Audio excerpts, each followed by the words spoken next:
Ano, tingnan natin yung ano, Diyos ko naman, nandito tayo sa ano, tingnan natin yung wish ni Inday Sara sa mga hudas na ito. Oh, ito ang wish ni Inday Sara sa inyo. Hindi, pakinggan lang natin yung ano, yung messages ni Inday Sara. Unang Pasko daw ni PRD sa ICC, binahagi ni Inday Sara. So, panoorin natin tong kanyang napakagandang interview. VP, kumusta ang first Christmas ni Tatay Digong na hindi niya kayo nakasama yung family niya doon sa ICC detention facility? Oo. Okay lang naman yung Christmas niya kahapon, December 24. Nandoon si Kitty, yung kapatid namin, at siya ang nagbisita. Kanina din, pinakita ko yung video call ni Kitty para masabi niya sa inyo kung ano yung message ni dating Pangulong Rodrigo Duterte ngayong Pasko. Nag-video call kayo lately, VP, kahapon, ni Tatay Digong? Wala kaming video call. So, Ito na naman tayo. Putang ina, tanga talaga to. Alam mo, ito sa totoo lang. Sino ang organizer nito? Inday, pasensya na. Dito kasi pag tama palapakan, pag mali banatan. I-interview na si Inday, patugtog pa kayo ng patugtog. Hinaan nyo na yung tugtog, patayin nyo na yung tugtog para marinig si Inday. Walang iya naman kayo. Ang lakas-lakas pa nung tugtog nyo para kayong mga ano rin eh. Isaglit lang naman to interview ni Inday. Pahinaan mo konti kasi nagsasalita si Inday doon. maka telephone call lang. Ano na pag-usapan niyo doon? Ay, karon? Yung kahapon or ngayon? Wala. Bawal ang video call, so pwede lang kami mag-telephone call, pero hindi pa kami nagkausap ngayong Christmas. So, kumusta yung pag-visit mo sa The HPP? Ayan tinan mo. This family helped Marcos Jr. to become president. Nung nakaraang November 1, sabi nga natin papaanong naatim mo to go to your father's grave na alam mo na yung naglibing sa tatay mo, pinadala mo sa ICC para doon mamatay. Ganyang kademonyo si Bongbong Marcos. Tapos ngayon, nagse-celebrate sila ng birthday, ng Christmas, birthday ni Jesus, Christmas. Tapos itong family that helped them to go back to power, how are they celebrating yung Christmas nila? Una, giving. Bibigay sila sa mga taga Davao ng regalo. 24 pa lang ng gabi, nagpila na, namimigay na sila. 24 pa lang ng gabi. Hanggang 25, ang haba pa rin ng pila kahapon sa bahay nila. Pero that person na nagpasimuno ng tradisyon na yun, nasaan? Nasa Hague. Nasa isang malamig na selda na hindi pinayagan magkaroon ng bisita on the day of Christmas. Binawal magkaroon ng bisita. Tapos ikaw nagsiselebrate ka. How evil can you be na nagpupunta ka sa puntod ng tatay mo, nagsiselebrate ka ng Christmas, na alam mo na yung nakatulong sa pamilya nyo na bumangon mula sa lusak ng martial law, yung head of their family, pinadala mo doon. The very reason why your father is in the libingan ng mga bayani na hindi katanggap-tanggap ng mga bayani, nandoon. Alam mo yun? Tapos, baliwala lang sa iyon. Ganyang kademonyo si Bongbong Marcos. Kaya huwag kayong maniniwala dyan na Merry Christmas. Ang puso ay maging mabuti, magsilbing ilaw. Gago. Lahat ng kademonyohan ginawa mo sa panunungkulan mo. Tapos, you want us, you expect us to become light and goodness. Ang ina niyan. Sabi ko, ibang klase talaga ito si Bongbong. Satanas talaga. Ito nga sabi ni Inday, hindi pa kami nakapag-usap ngayong araw na ito kasi nga bawal pero after nyan sa 26 makikakausap na namin. Pero nakikita mo si Inday na nalulungkot. Hindi, actually ang nalulungkot kami na mga nagmamahal sa kanila because we know what it takes and how it feels na yung mahal mo sa buhay is not with you sa araw ng Kapaskuhan. Ako somehow masaya ako na nandito ako sa abroad ngayon because ito talaga, this is how I want to celebrate my holiday season. Gusto kong dito sa Tokyo. Dito ko gusto magpasko because all my life nagpapasko ako with my family. Pero nung 24, wala kasing Christmas dito Walang Christmas dito. Ano lang dito? Usual. Dinner lang tapos wala na. As in wala naman kasing Diyos ang mga Hapon Wala naman silang religion. Buddhist kasi sila ang alam ko Basta, hindi sila nagse-celebrate ng Christmas. New Year, nagse-celebrate sila. Dito nga, ang celebration nila ng Christmas, pupunta sila sa KFC. Kakain sila ng manok ng KFC. Manok, bakit? Kasi daw, ang unang nag-introduce ng Christmas sa kanila, is KFC. That's why every Christmas, yun yung klase ng celebration nila. Pupunta sila sa KFC and they eat at KFC. Grabe ang haba ng pila ng KFC dito. Yung KFC nga kahapon, nung nagpunta ako, sarado na ang aga-aga pa. Pre-order. Yung manok nila niluluto pa. At yung pagsisilbihan nila, wala doon. Kumbaga, in-order na sa kanila yung mga manok na yun. So, suma total, nung tumawag ako sa parents ko nung 24 to greet them, anong handa ninyo? Alam mo, somehow, in my heart, na although ito yung gusto ko na gawin sa Pasko at Bagong Taon, na sarap din na kasama mo yung family mo, 'di ba, na celebrate. Pero yun, katulad nga nito si Inday Saraw. Gusto nila makasama yung tatay nila. Alam ko si pare kong Bastel, lungkot na lungkot yun because this is the first Christmas na hindi sila magkasama. And kita mo pa rin naman sila. Tinuloy pa rin nila yung kanilang nakagawian. So, habang sese ng mga Marcos nagse-celebrate sa Malacanang na ang very reason why nandoon sila sa Malacanang is the Dutertes. Ito ang ginawa nila sa mga Duterte. Ganyan ka-traidor, ka-demonyo, ka-Judas yung mga Marcos na yan. Kaya wag na kayong maglalagay ng Marcos sa gobyerno. Ang haba nun sa Okay naman, madaming araw na nagkausap kami ni dating Pangulong Rodrigo Duterte at masaya ako dahil nabigyan kami ng ganyan na pagkakataon. Malungkot lang dahil siya ay nasa detention, pero masaya ako dahil nabigyan kami ng ganyan na pagkakataon mag-ama na mag one-on-one at 1 hour and a half every day para magkausap. And okay na din yun, no? Na kahit pa paano, malayo man, nakakausap pa rin. Pero syempre, iba pa rin yun nandiyan yan. At lagi natin tatandaan, the reason why the Dutertes are in this situation is because of the Marcoses whom they helped. Yung Marcoses na inano nila, na tinulungan nila, sila ang gumawa nito sa mga Duterte. Ganyan ka, traidor yung mga yan. Wag natin kalilimutan yun. On the other hand, sa BICAM, na-restore yung budget, yung proposed budget ng mobility na 8 million. Next question. Next question. Alam ko na yan. Next question.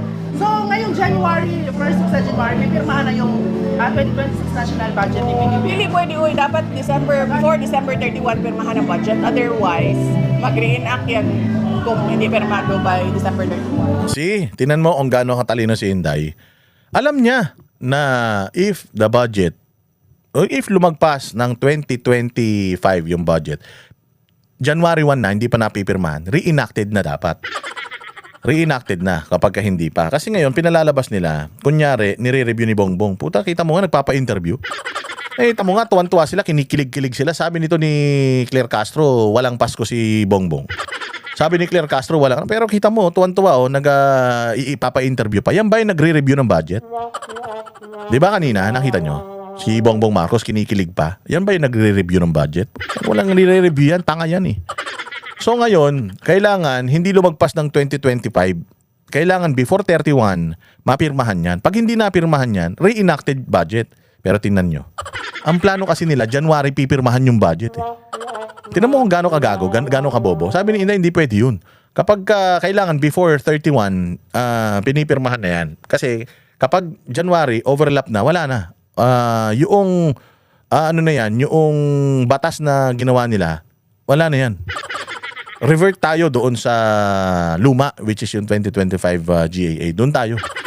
Reenacted. Yun lang ulit yung natin, basis natin ng spending ngayong 2026. Sabi ni Inday yun, tingnan mo kung kailan nila mapipirmahan yan. Loko-loko talaga yung mga yan eh. Anong meaning ng reenact? Reenact meaning ang 2025 budget will continue to take effect, will carry on. So dapat pirmahan siya before December 31. Sabi naman lang kanyang, first week of January, pipirmahan ni PBBM. Naambot sa ilaha. So bawal ba yan sa lobby? No, sa batas dapat Diba? Ganyan kabobo si Bongbong. Ganyan kabobo si Claire Castro. Ganyan kabobo si Ralph Recto. First week of January daw nila pipirmahan. Which is according sa batas. Sabi ni Inday, bawal yun. Ambot. Hindi ko alam. Bawal yun eh. Diba? Walang batas-batas sa mga putang ina mga demonyo. Sa mga Judas, walang batas. Sila ang batas. Kita nyo kung paano kayo ginagago. Nasa batas yan na dapat before the end of the year mapirmahan. Pero ano sa kanila? Next year na. Puta, ganyan ba masipag? Tapos sasabihin nyo, ano ka ba naman, Boss Dada? Pinag-aaralan nga mabuti eh. Kaya nga yan next year na pinag-aaralan nga maigi, ini-scrutinize nga. Gago.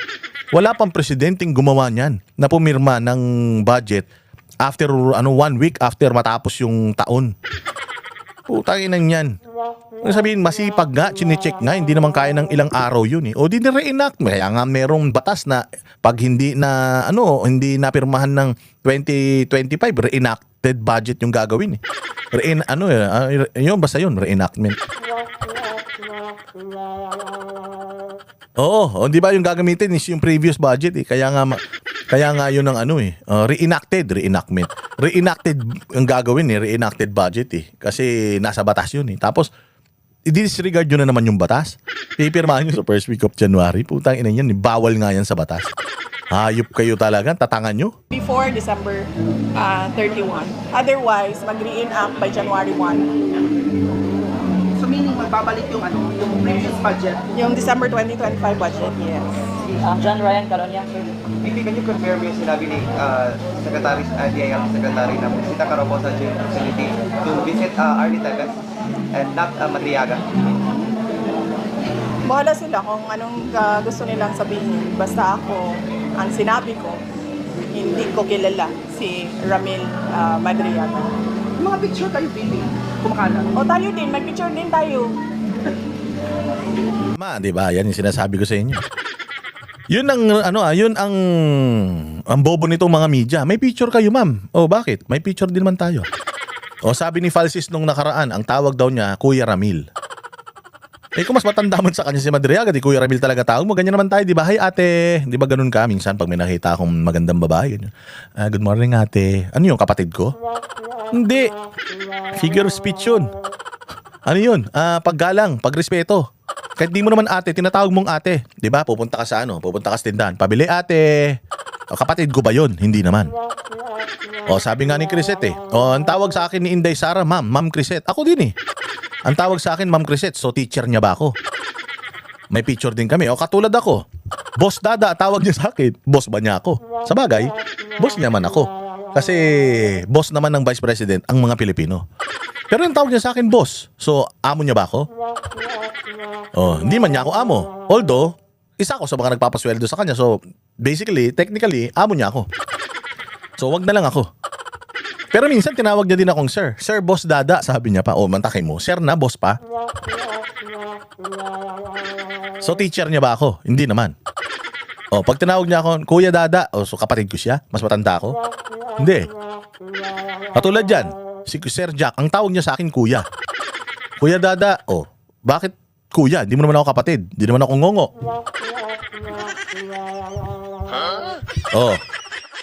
Talaga tatanga-tanga kayo. May picture kayo. Putang ina, gago. Lahat ng may picture sa akin, kakilala ko. Nagpunta ako ng Japan, libo-libo mga Pilipino nagpa-picture sa akin dyan. Sila, kilala nila ako, pero kilala ko sila personal. Hindi. Tangan nyo naman. Siyempre, personality ko, kahit sino may picture kasama ako. So, sabi ko nga sa inyo, kung ako may picture kami kasama ni Inday, tapos sinabi ko mag-boyfriend kami, maniniwala kayo? Papatol ba si Inday sa poging katulad ko? Inan nyo talagang mga media kayo, mga tanga kayo eh. So, yun yung sinasabi ko. Nakita nyo, di ba? Ako ang unang-unang naglabas nito ha. Kasi lahat sila, Madriaga. Hindi naman pala ikaw binisita. Si Arnie Tevez pala, bla bla bla. Ako nakita ko na kagad po, tangina may something to. Yung pagdidikit nila kay Inday kay Arnie Tevez, may something to. Bakit? Si Arnie Tevez, terorista yun. No, I mean, he's not a terrorist, pero ginamit kay Arnie Tevez yung anti-terror law. Ginawa siyang terorista para ma-freeze yung mga assets niya. Tatandaan nyo, ginamit ni Boying Rimulya yun, wineponize niya yung anti-terror law. Ginawa niyang terorista si Arnie Tevez. So kung terorista pa ang tag kay Arnie Tevez ngayon, si Inday Sara, binibisita siya. Anong tawag kay Inday? Bumibisita sa terorista. Di ba? Yun ang mangyayari niya. May masama silang balak dyan sa ipinalabas ni John Vic Rimulya na ang binisita niya si Arnie Tevez. Kinonfirm ni Inday. Ay, bahala sila kung anong kwento nila basta hindi ko kilala si Madriaga. Kasi alam ni Inday may palulutangin na bago. Ito si Rimulya at ang gobyerno na to, bakit binibisita niya si Arnie Tevez? Tingnan ninyo sa susunod. Sangkot na si Inday sa pagkamatay ni Digamo.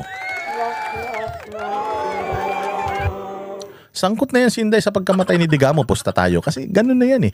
Kaya siya nagpunta kay Arnie Tevez kasi sinabihan niya si Arnie Tevez na huwag siyang ituro sa mga na siya ang ang talagang leader ng nagpapatay kay Digamo. Ganun na 'yan. Oh, kita niyo nahuli. Ako ang unang-unang nagsabi noon. Sumunod na lang yung iba. Mag-ingat kasi lahat sila ang saya eh. Oh, wala ka Madriaga. Hindi totoo yung sinasabi mo. Oh, ayan si Arnie Tevez pala galing na mismo kay Boying si Arnie Tevez. Oh, ngayon pag kinagat yun ng mga Duterte, papasok ngayon yung istorya patungkol kay Inday Sara na kinokonek kay Arnie Tevez na siyang terorista. Oh, ngayon mga Duterte na sumakay, hindi na ngayon makakabalik. Bakit? Oh, noong sinabi ni John Vic, naniwala kayo eh. Tapos ngayon, sinasabi na nila yung totoong istorya, bakit bumisita siya kay Arnie? Galit na naman kayo. Sasabihin nyo na naman, fake news, sasabihin nyo hindi totoo. In-acknowledge nyo na na tinanggap nyo yung sinabi ni ni Remulla na pumunta siya kay Arnie. Tapos ngayon, nagagalit kayo. Alam mo yung ibig ko sabihin? Kaya ako hindi ko kinagat yun eh. Sabi ko, bagamat yan yung sinasabi ni Boying Remulla, pinapatunayan lang ni Boying Remulla, ay ni John Vic Remulla na peke si Madriaga, pero may pinalulutang silang bagong issue kasi nakita nila hindi pumutok eh. Hindi kumagat yung tao kay Madriaga kaya may bago na naman silang twist. May bagong istorya yan, ididikit kay Arnie Tevez. Oh. Ako unang-unang nag-isip niyan. Lahat sumunod na, nito na lang. Oo, pero lahat sila, nung unang lumabas yan, tinitingnan ko yung statement ng mga kapwa ko eh. Naku, natuwa sila sa sinabi ni John Vic, patay. O, kasi kung natuwa ka sa sinabi ni John Vic, ginamit mo yon bilang pangbanat kay Madriaga. Tapos, lumabas yung istoryang totoo, yung pakay nila, nasirain si Inday using yung Arnie Tevez issue. Magagalit ka ngayon. Sasabihin ng mga dilawan, kakapture ngayon ng mga dilawan, yung mga post nyo, ano ka ngayon Madriaga? O sasabihin nila, hindi ba? Nung nilabas si John Vic yan, tuwan-tuwa kayo. Bakit ngayon lumabas yung istorya? Bakit dumalaw si Inday Sara doon? Nagagalit na kayo kay John Vic. Gaganunin nila tayo. Kaya ingat kayo. Kasi tinan mo yung sinabi ni John Vic Remulla, putol eh. Ang binisita niya si Arnie. Bakit? Anong pinag-usapan nila doon? Wala, hindi namin alam. Ilalabas namin sa tamang panahon. Alam mo na may plano sila. Kaya ingat kayo ha. Ingat din tayo sa mga ginagamit nating material, more materials para sa mga vlog natin. Kasi pain yan. May picture ako sa at least siguro 1 milyong Filipino.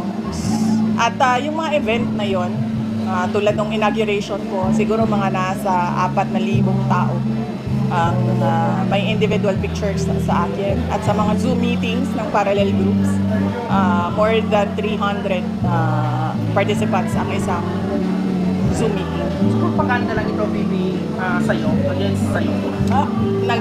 Nag-release na naman kami ng statements eh. Kung lahat akusasyon lang, walang ebidensya, ibig sabihin, paninira lang yan. At kung paninira yan, connected pa rin yan sa 2028 presidential elections. And no, don't ask about the 2028 presidential elections, Brian. Alam ko na yung sunod mong tanong eh. Kami ang boses ng masa, hindi natatakot.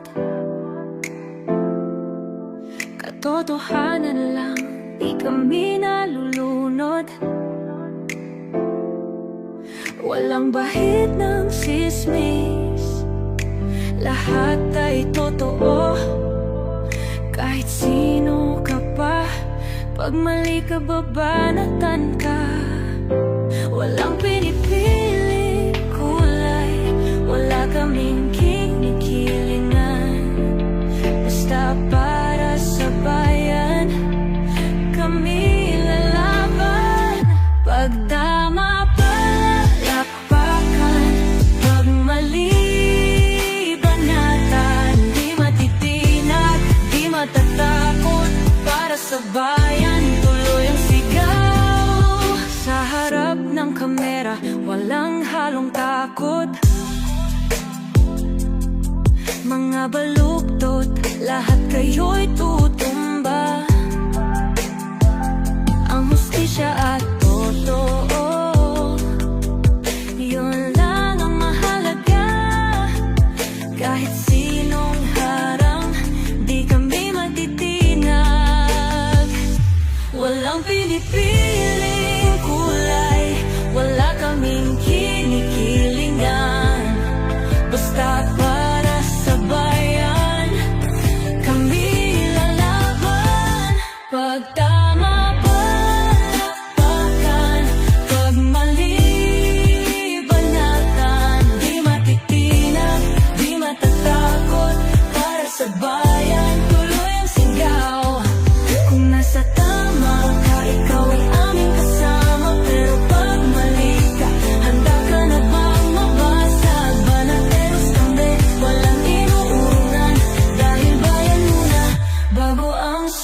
sarili.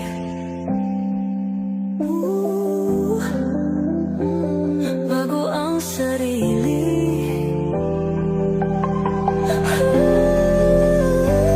Pag tama palakpakan, pag mali banatan, banatersang sigaw, katotohanan ang laban.